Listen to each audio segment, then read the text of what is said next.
Modena, September 20, 2021, the day after the tornado, the damage was counted.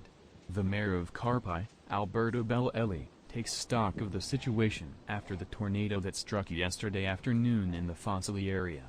What cares most now is eternity. The vortex has dispersed some debris of this material in the surrounding fields. Some roofs of sheds and tool sheds, which were intact, have been swept away, dispersing the debris. Probably the municipality will make an order for their recovery.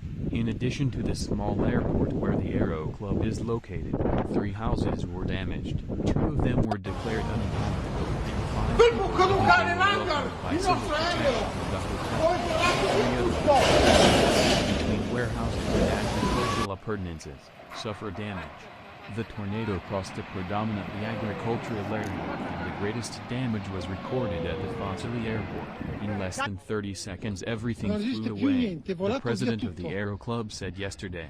The flight activity will remain stationary for a long time. Weather: 1 hangar and 7 aircraft destroyed.